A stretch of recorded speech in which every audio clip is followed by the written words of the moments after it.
Assalamualaikum warahmatullahi wabarakatuh. I hope you have understood what I had taught you in the last class. Let's quickly recapitulate. We had learned about the kinetic theory of matter, and then we moved on to the interconversion of the states of matter, in which we studied about the various processes like melting, boiling, condensation, freezing, etc. Now, all these changes that we had studied, today we will study about how these changes take place, right? So, moving on from the simplest one, that is how do these processes of melting, boiling, evaporation and all these changes take place, we will discuss in detail based on the kinetic theory of matter. Now, we all know what is the position of solids, as you had done in the figure, that the structure is compact, that they do not move from their mean position, they remain at a fixed point, and they are just vibrating on their mean position. As a result, the shape of the solid is fixed. But how does a solid change into liquid? That is just by the change of temperature or change of pressure. When we exert a change in pressure, then also the change take place, and when there is a change in temperature, the change take place. How does this happen? What happens inside the solid, what happens inside the liquid, and the conversion takes place? This we will study under this particular heading. So, the particles of a solid vibrate above the mean position. When a solid is heated, its constituent particles gain energy and start vibrating more vigorously, more strongly they start vibrating, and a point comes when they acquire so much of kinetic energy, that is the point where the solid melts. Is that clear? It changes from the solid to the liquid form. At that particular point, the particles of a solid have sufficient kinetic energy to overcome the strong intermolecular force of attraction that holds them in fixed position. Now, the particles start moving and the substance in solid state changes into the liquid state. Is it clear? Now, this heating is further continued, then what happens? More kinetic energy is acquired by the particles of the liquid, and at the boiling point, the particles of the liquid have sufficient kinetic energy to overcome the intermolecular force of attraction that binds the particles of the liquid. The particles become free to move in any direction, and the substance in liquid state changes into gaseous state. Is that clear? Just because of an increase in the amount of kinetic energy, the particles tend to move here and there, and depending on the how much the kinetic energy, if it is very much, that is it is increased to our amount when the heating is continued, then the liquid changes into gases. Now, what happens when the reverse process takes place? That is when the gaseous state changes back into the liquid and the liquid state changes back to the solid state. This happens when the substance is cooled down. And when the substance is cooled down, what happens? The constituent particles lose their kinetic energy. And at the condensation point, the intermolecular force of attraction increases and the intermolecular space decreases. The movement of the particles decreases and the substance in gaseous state changes into liquid state. On further cooling, the kinetic energy of the particles decreases further. At freezing point, the intermolecular force of attraction increases and the intermolecular space decreases. Is that clear? So, it becomes almost negligible and the solid state results. Is it clear?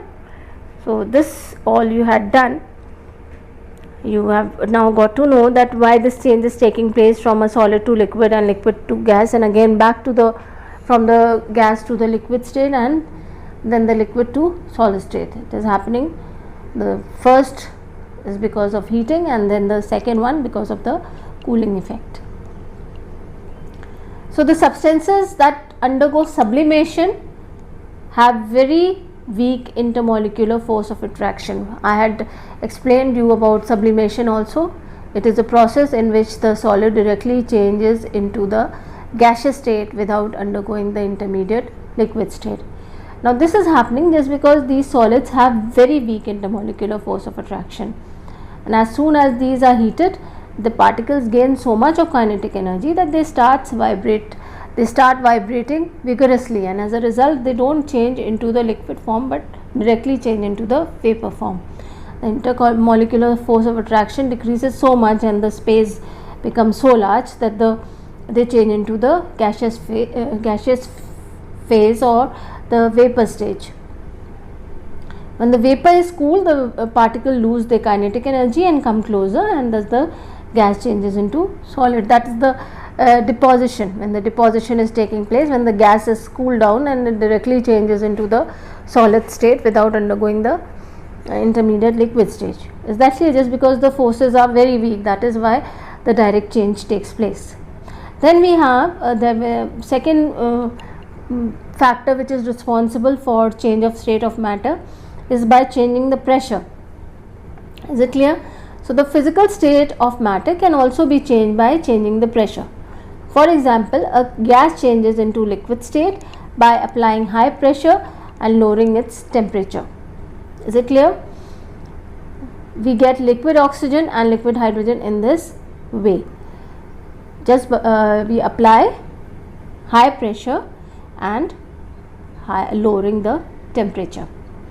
Then LPG, that is the gas which we are using in our kitchens, that is the cooking gas, that is liquefied petroleum gas. What happens when you open the nozzle or release the pressure? You see a gas fizzing out, and that burns in the burner, through which we have that heating effect and which cooks our food. Exactly, that means the liquid is changing into the gas by the pressure changes. So the cooking gas in the gas cylinders is present in liquid state under high pressure.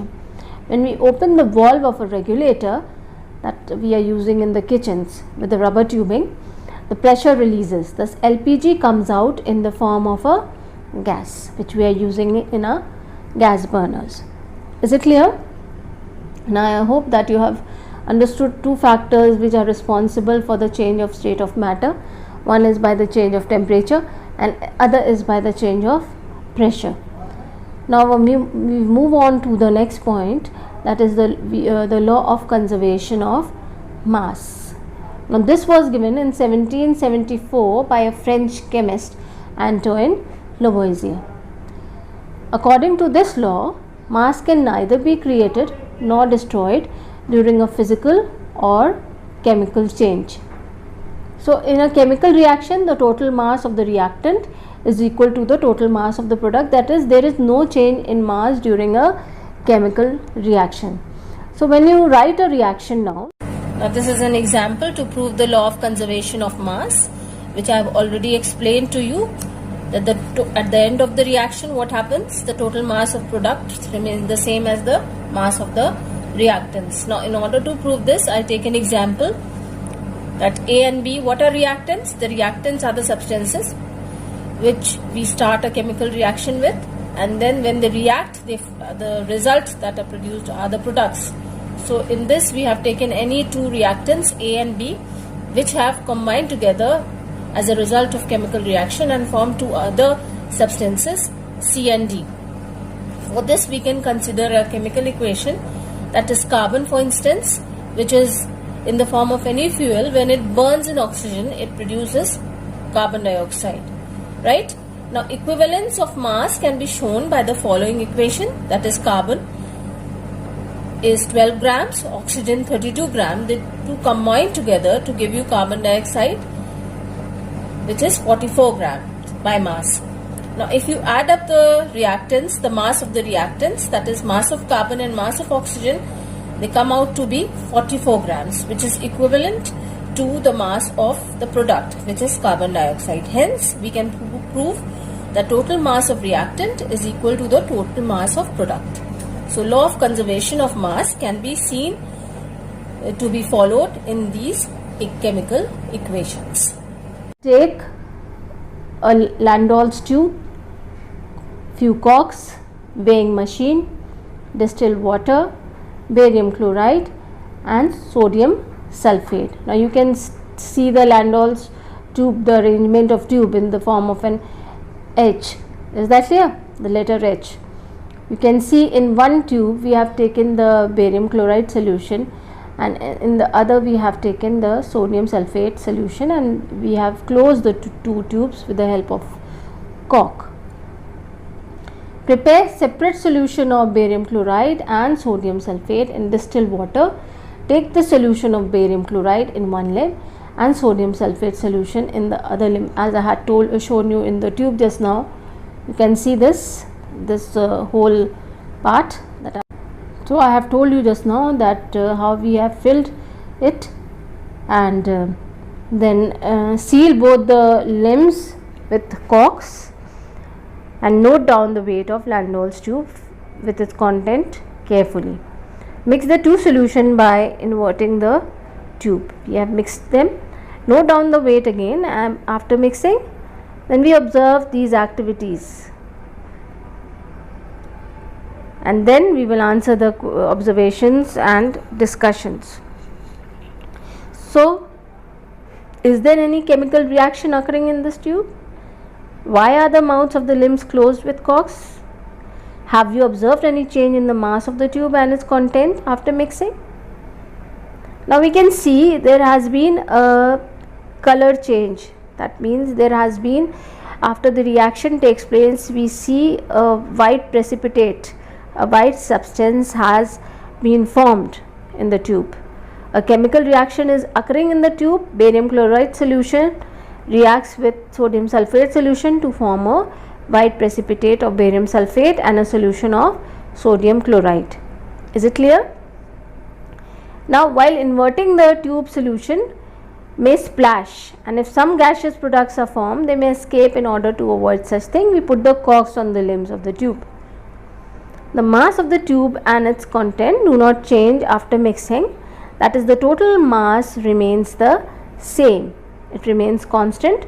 Only rearrangement of atoms and ions takes place and the precipitate is obtained. If overall reaction, you can see that there is a rearrangement of the various atoms or various ions that are involved in the reaction. Is it clear? Similarly, when we burn a magnesium ribbon, what do we see? Before this, let's conclude the activity, that is, during the chemical reaction, total mass is constant, that is, matter is neither created nor destroyed. However, it has changed from one form to another due to rearrangement of atoms. This proves the law of conservation of mass. Then we can take another example. When we burn a magnesium ribbon, the white powder of magnesium oxide is obtained. Now, total mass of magnesium oxygen is equal to the total mass of magnesium oxide. Now, combustion, that is the burning of oxygen, burning of magnesium in the presence of oxygen takes place in the this, of course, combustion means this only. Thus, the mass of oxygen gas is also considered while calculating the mass of reactants. Similarly, when a gaseous product is formed during the reaction, it is also considered.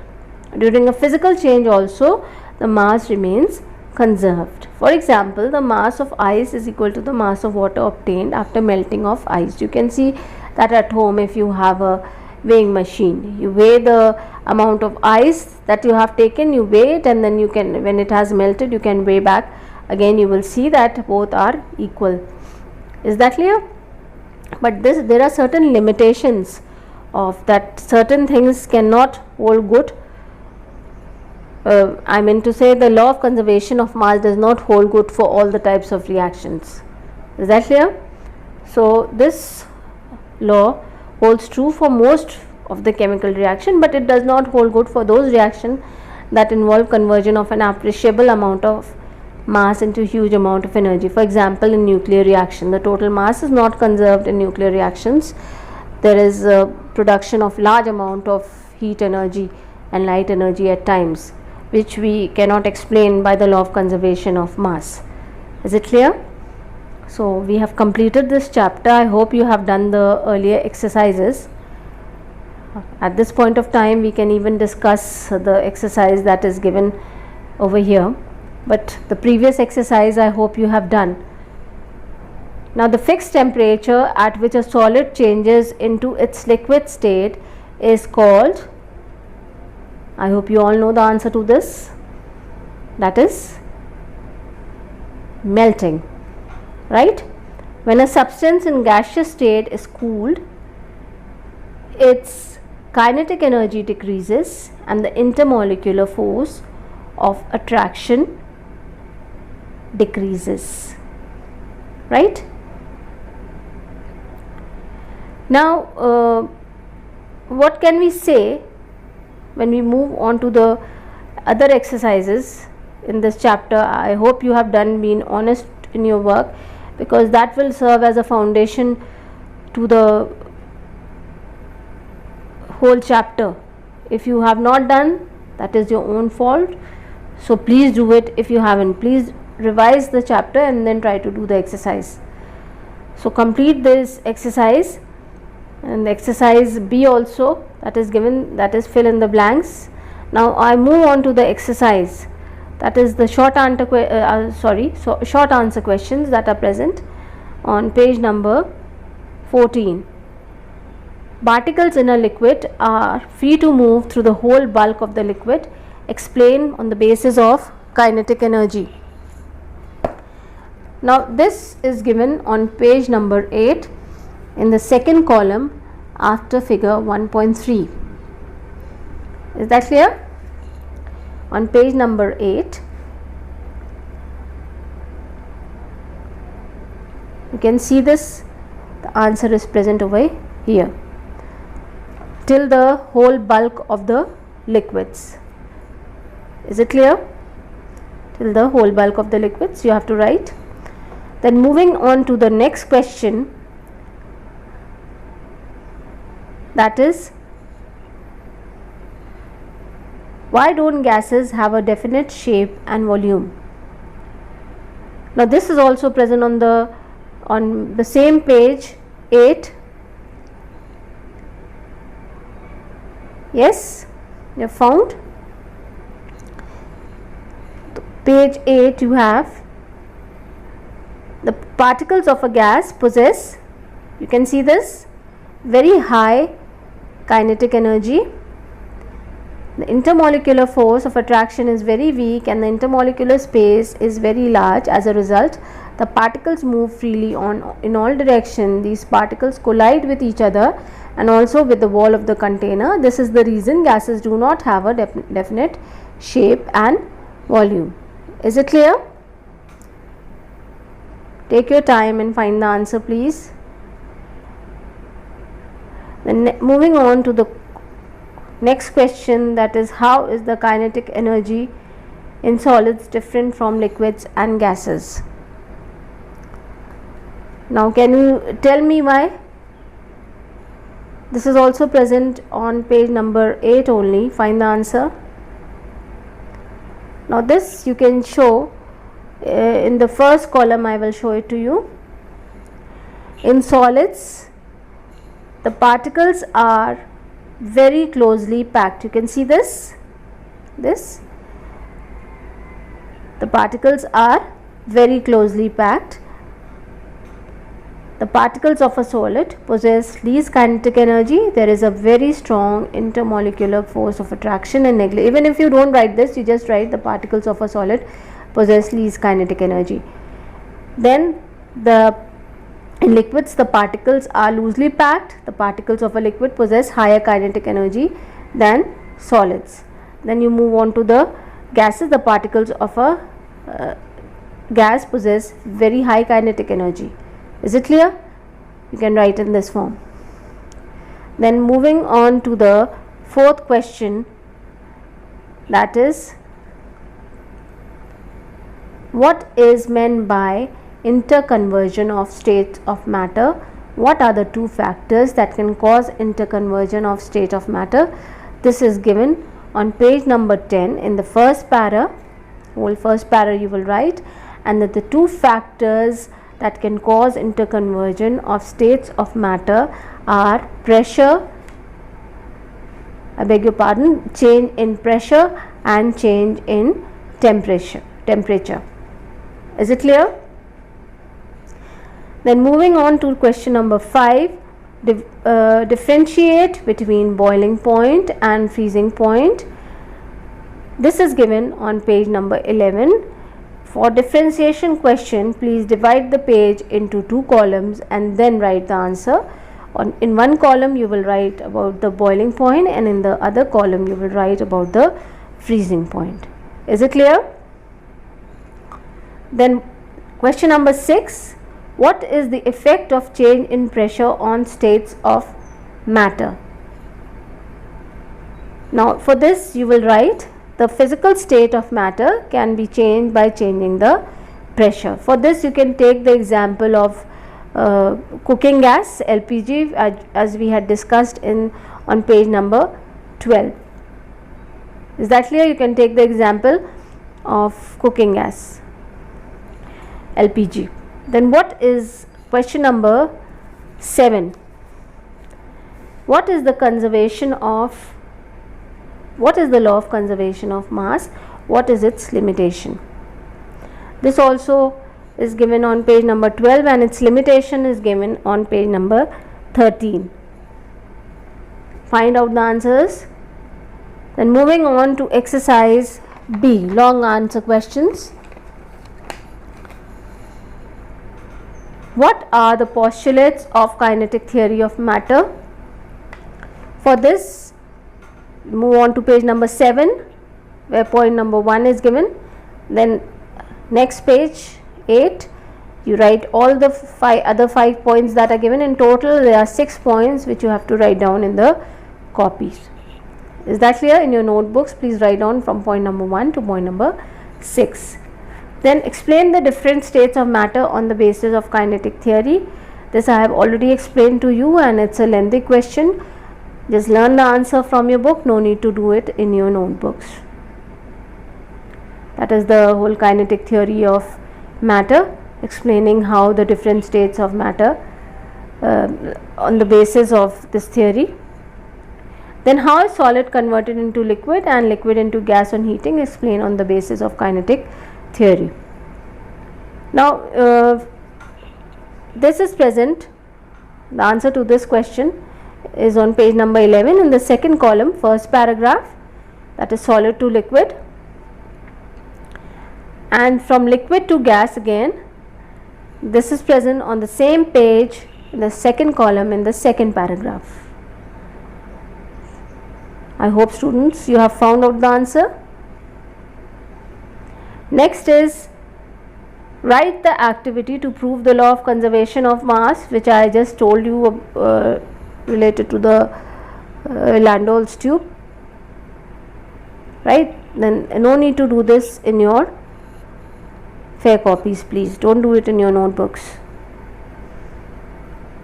Now moving on to part C, question C, that is question number 1. Please see, observe the given pictures and answer the following. Now for this you can see figure A, then figure B and figure C. Now on this basis, in which of the following intermolecular space is the maximum? You can see the intermolecular space is maximum in figure C. Then intermolecular force of attraction is the strongest in figure I beg your pardon, intermolecular space is the maximum in figure A and intermolecular force of attraction is the strongest in figure C. Kinetic energy is the minimum minimum in figure C. You can see that figure C is solid and figure A is gas and figure B is a liquid. What changes occur in kinetic energy in intermolecular space when the substance shown in figure B is heated? That is, when liquid is heated, what is the process called? Kinetic energy in intermolecular space increase, and when liquid changes to gaseous form, it is the process of boiling. Then talcum powder gives a cooling sensation. Explain this by using the concept of interconversion of states of matter. Now due to the dry nature of talcum powder, it absorbs the sweat that causes the overall evaporation of the sweat. And evaporation is a process which involves the absorption of heat, as a result of which it reduces the temperature of the body, and the overall effect that comes is the cooling effect that it gives us. Is it clear? So, I hope you have understood this answer. Now question C, part 3.